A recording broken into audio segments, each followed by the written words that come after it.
All right, so here's the issue. Every month you feel like you're on an emotional roller coaster. 1 minute you're up, 1 minute you're down. You try to get work done, but maybe your emotions get in the way.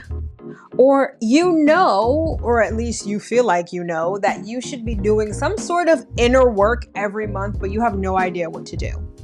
So, the solution lies within this video. So in this video, I am going to show you how to master your emotions on a monthly basis so you can plan your life accordingly. And the resource that we are going to use for this is one of my favorites. It is called your Lunar Return chart. And of course, I'll be explaining all of this in 15 minutes or less. All right, so stick around. You definitely, and I mean definitely, don't want to miss this one.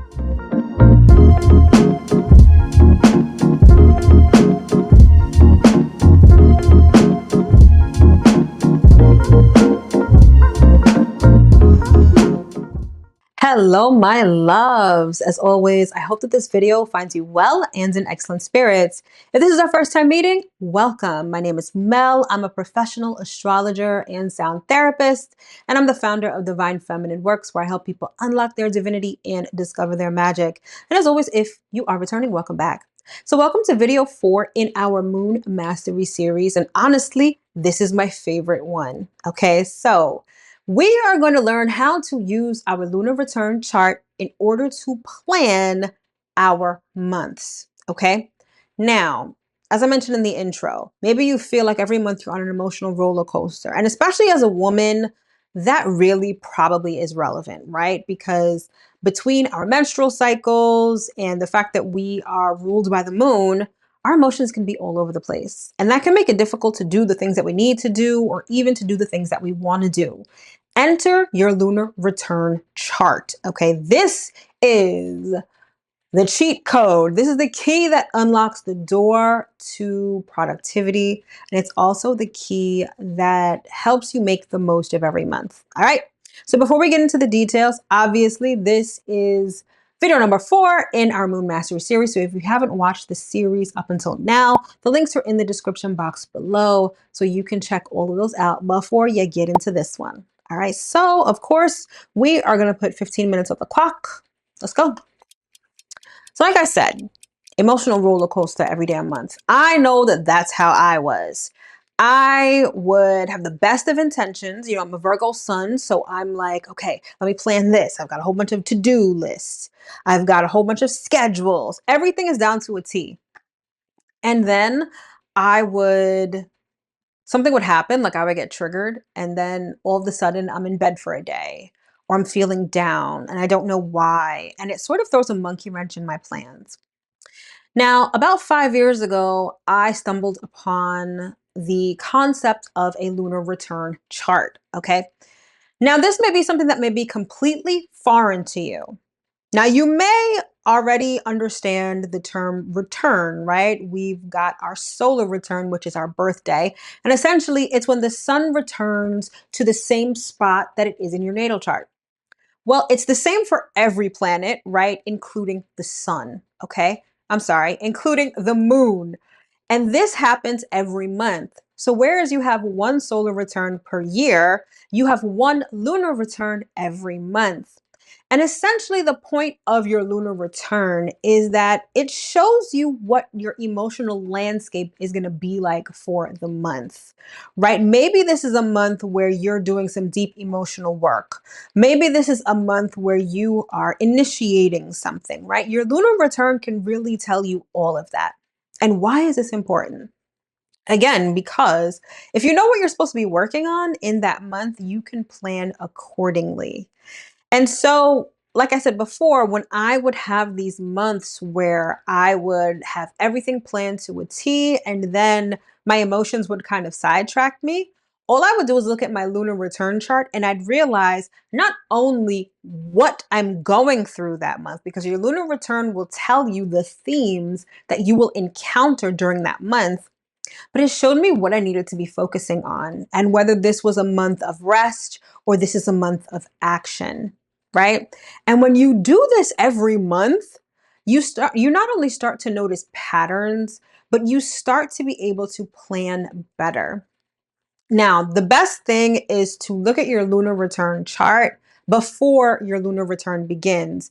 Now, everyone's lunar return is going to be different, not only because everyone is a different moon sign, but everyone's at different degrees within a particular sign, right? So you and your friend could both be Gemini moons, but her lunar return is going to start before yours because maybe she's a 2-degree Gemini moon while you are a 26-degree Gemini moon, okay? So the only way to know when your particular month begins via your lunar return is to pull up your lunar return chart. It's not the case that it'll start on the 1st. It's not the case that it'll start, every 26th. It will always be a different date every month. So you have to pull the chart for it every month. All right. And then that's when things get really interesting because then you get to see what the emotional landscape of the month is like. So again, I'll use myself as an example.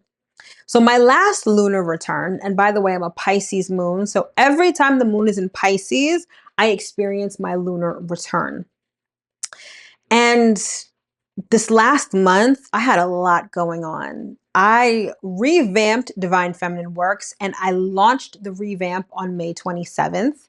I started new monthly workshops. I have a whole bunch of new digital products. Like I have been in the trenches over the last couple of months revamping everything. And the last month was execution time. It's time to launch and do all the things. So I had a schedule of when to launch, a schedule of when to do things like down to a T. And then all of a sudden one day, I felt like I got hit by a Mack truck. I was depressed. I was sad, low energy. I was literally in bed for 3 days. No lie, 3 days crying. And I'm like, what is going on? So, of course, I look at my lunar return chart.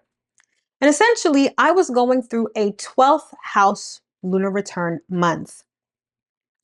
This is the type of month where you will spend most of the time crying, where you need a whole bunch of rest, and when you really need to process and feel your emotions. As a matter of fact, when you have a 12th house lunar return month, crying, emoting, and spending the time to really process your emotions is a must. Otherwise, you'll find that you not only don't have the energy to do much, but you will get dragged by your emotions. And maybe the stuff that you're doing won't get done in the way that you need it to. Essentially, a 12th house lunar return month is the time when you put your emotions first. Now, the lunar return is, again, when the moon returns to the exact same spot that it is in your natal chart. And every lunar return could be in a different house. And that is how you will know what the theme is for that month. So like I said, I was having a 12th house lunar return. There have been times where I have had, let's say, a 5th house lunar return, and that month was super fun. I had more energy, and the less serious side of life presented itself. So I was able to do more, have more fun, and even prioritize more fun during a 5th house lunar return month. But either way, it is your lunar return chart that will tell you all of this. Now, it's also the thing, and I find that the practical application of this is that you'll definitely want to do this for an extended period of time, meaning that you'll want to look at several lunar returns rather than just doing it as like a one-off, right? Because you want to track patterns. If there's anything that not only this video series, but the moon in astrology wants to teach you, is that there are patterns and cycles to life. And when you look at your lunar return every month, you'll start to notice the patterns and you'll start to understand how to use your energy, when you'll have more energy, when you're going to need to focus on your emotions, and when your emotions can kind of take a back seat. Remember, and I said this in video one of this series, I think, we are so focused as a society on doing and very not focused enough on being. And the moon really does that. And your lunar return is also no exception. And so once I realized that I was having a 12th house lunar return month, I rescheduled some of my meetings because I literally needed the time to cry. I was able to figure out when within the month, based on the specifics of that lunar return chart, would be best to work on things, would be best to rest, would be best to either meditate or journal. Like, these are really important. And I know what some of you may be thinking, like, this sounds a little too woo woo, right? Like, I have real responsibilities. I have a family to support. I have a job to go to every day. I can't be sitting here wondering, scheduling time to cry. Trust me, I understand. But when you start living in flow, you can't help but notice these things. If you're having a particularly trying emotional month, it bleeds into every other area of your life, doesn't it? Things become harder. And if you don't know to address your emotions, if you don't know how to address your emotions, that's when life starts to drag you, right? So, this is valuable information because, again, we can't just prioritize doing, we need to prioritize being and we need to prioritize rest. So, your lunar return chart will tell you all of this. Okay, so it's definitely something that you should look at regularly, that you should examine, and it'll help you understand your month and therefore your life a lot better.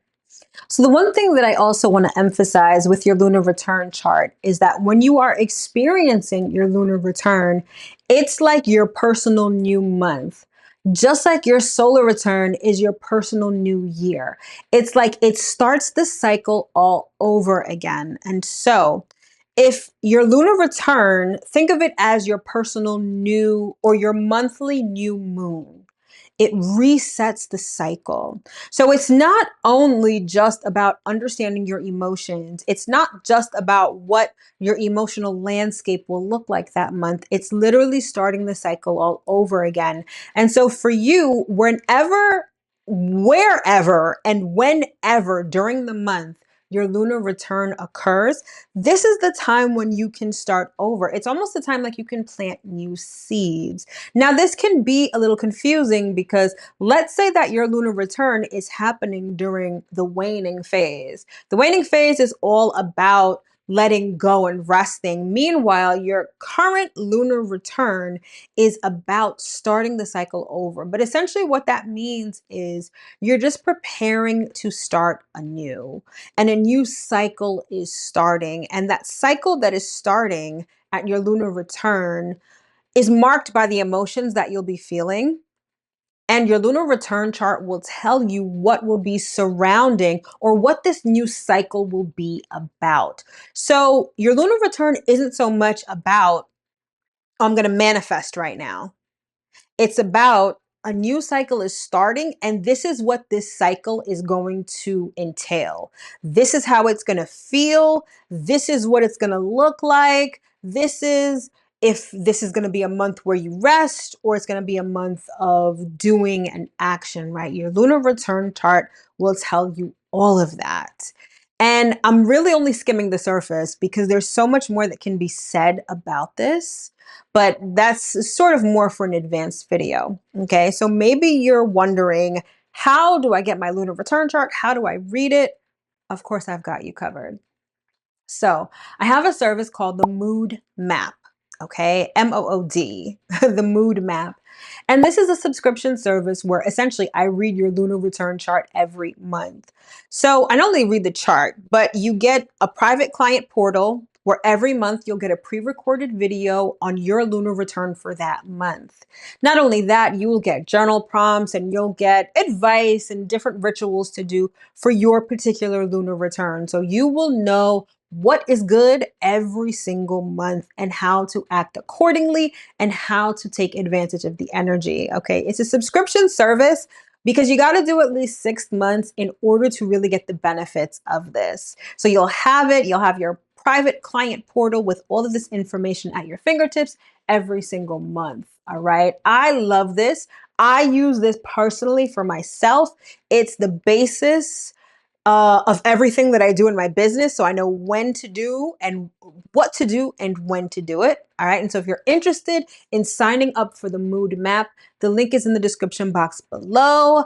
Plus, it is linked to this video. And to begin the subscription service, you and I will have a one-on-one onboarding call, essentially, where I go over your natal chart. We talk about what your lunar returns are going to look like, and then we set everything up for you. All right. This is really invaluable, and I can't speak enough about it. Again, links in the description box below if you want to sign up. All right. So that's it for this video, and we've got 2 minutes and change to spare. So now that we talked about lunar return and how it shapes your month, now we need to think and look a little bigger.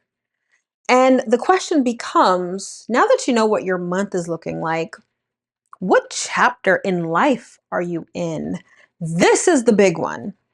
Because often we find ourselves doing things out of season because we have no idea what season we're in. And in the next video, which you can find right here, we are going to talk about your life chapter and how your progressed moon will tell you all about it.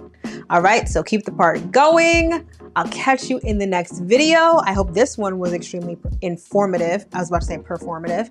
I hope this video was extremely informative, and I'll catch you in the next one.